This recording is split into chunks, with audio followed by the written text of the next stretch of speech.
नमस्तुभ्यम नमस्तुभ्यम नमाम्यहम् मम सहोदर हे आदि राष्ट्र के रहने वाले मेरे हम भाई, आप सभी को मेरा नमस्कार है। स्वागत है आप सभी का अपने पसंदीदा प्रोग्राम नाड़ी वैद्य कायाकल्प पे। आज मैं बता रहा हूं आपको, एक दिन में बवासीर खत्म, चाहे मस्से आ गए हो, चाहे खून आता हो, चाहे दर्द। हाँ, आपने ठीक सुना, एक दिन में आप बवासीर को ठीक कर सकते। कहीं जाने की आवश्यकता नहीं, कोई इलाज की आवश्यकता नहीं, सिर्फ घरेलू चीजों का प्रयोग कर। और अक्सर लोगों को मैं देखता हूं कि जिनकी लैट्रिन पतली आती है, यानी कब्ज नहीं होती, उनको भी बवासीर है। और जिनकी लैट्रिन मल टाइट आता है, उनको भी बवासीर। यानी बवासीर को समझने के लिए कि बवासीर रोग क्या है, क्यों होता है, इसका पहले हमें कारण जानना चाहिए कि बवासीर क्यों होती है। बवासीर होने का सबसे बड़ा कारण है शरीर में गर्मी की अधिकता हो।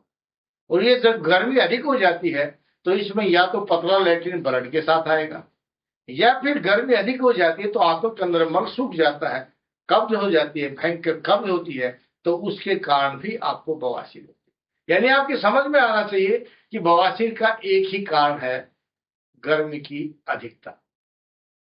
गर्मी की अधिकता अगर आपके मुंह की तरफ आ जाती है तो मुंह में छाले हो जाते हैं, और यही गर्मी की अधिकता अगर नीचे पक्वाशय में आ जाती है तो आपको बवासीर का रोग पैदा करती है। और जब इस पर हम ध्यान नहीं देते, गलत इलाज किया जाता है, तो दोनों जगह ऊपर पर आने वाले सफेद सफेद छाले या दाग जो है, और नीचे होने वाली बवासीर भगंदर के रूप में आगे चल करके कैंसर के रूप में परिवर्तित हो जाती है। आपको बचना है बवासीर से, बचना है भगंदर से, बचना है कैंसर से, चाहे वो मुंह का कैंसर हो, चाहे गुदा का कैंसर। क्योंकि आपकी समझ में आ गया कि बवासीर एक गर्मी का रोग है। एक सेकंड की बात है, सिर्फ गर्मी का रोग है। अब देखिए एक दिन में कैसे समाधान होगा। अगर आपको शरीर के अंदर ब्लीडिंग हो रही है, गुदा के अंदर ब्लीडिंग हो रही है, तो आप पानी मिश्री में आधा ग्राम फिटकरी डाल करके उसका प्रयोग करिए। फिटकरी जो है आपके आते हुए खून को रोक देगा। मीठा पानी जो है वह आपकी गर्मी को कम कर देगा, और खांड पानी के साथ घुल करके आपकी डाइजेशन पावर को बढ़ाएगा। जब आपकी डाइजेशन पावर बढ़ेगी तो आपकी कब्ज दूर हो जाएगी, और आपकी कब्ज दूर होगी तो टाइटनेस खत्म हो जाएगा, और जो मल बंद करके आ रहा है, टाइट होकर के आ रहा है, उसके आने से जो दर्द और पेन होता है वो आपका खत्म।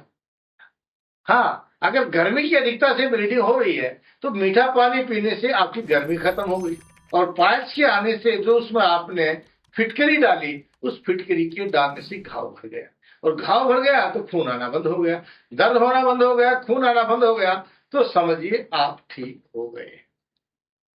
लेकिन सदा ठीक रहने के लिए आपको इन चीजों का प्रयोग करें।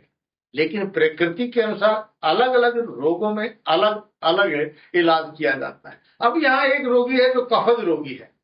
कफज प्रकृति के व्यक्ति को, ऐसा नहीं कि कफज प्रकृति उसको पित्त नहीं बढ़ सकता, कफज प्रकृति वाले व्यक्ति को अगर बवासीर हो जाती है तो उसकी क्या पहचान है कि मैं कफज रोगी हूं। अगर ऐसा रोगी की जीभ मोटी हो, मल ज्यादा जमा हुआ हो, चेहरे पर सफेदी हो, चलते हुए सांस फूलते हो, और उसको अगर बवासीर है तो वह एक नींबू काट करके उसको आधा कर दीजिए।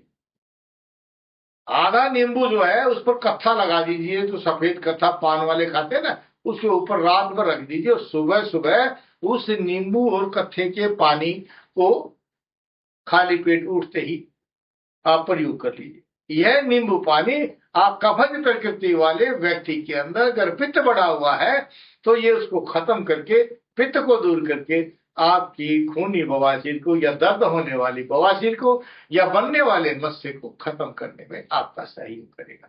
दूसरी बात, जो पित्त प्रकृति के व्यक्ति हैं, अगर वहां बवासीर हो जाती है, पित्त प्रकृति वाले बवासीर के व्यक्ति को दोपहर के अंदर घिया के जूस के अंदर, जो घिया का जूस बनाते हैं, उसमें आधा ग्राम फिटकरी डाल करके उसका प्रयोग करना चाहिए। और उसको प्रयोग करने से, क्योंकि जो फिटकरी है वो अक्षारीय है, और ऐसे ही आपके घिया भी अक्षारीय है, वो दोनों एसिड को खत्म कर देंगे। और जब पित्त प्रकृति वाले के अंदर बढ़ा हुआ एसिड है तो आपकी बवासीर से खत्म हो जाएगी। कुछ समय तक पूरा ठीक होने तक इसका लगातार प्रयोग कर लीजिए। और वातज प्रकृति का अगर व्यक्ति और वहां ये पीड़ा अगर हो गई है तो वहां कास्ट्राइल अरंड का तेल प्रयोग कीजिए और अरंड के तेल की ही बस्ती का प्रयोग कर लीजिए। आपकी बवासीर जो है धीरे धीरे सदा के लिए खत्म हो जाएगी। ऐसी वीडियो मैं बनाता रहता हूँ, आप देखिए, आपको अच्छी लगे, इसका प्रयोग ठीक लगे तो आप इसको बेल आइकॉन भी दबाइए, बेल आइकॉन भी दबाइए और सब्सक्राइब भी कीजिए, शेयर भी कीजिए। जय भारत, जय भारत।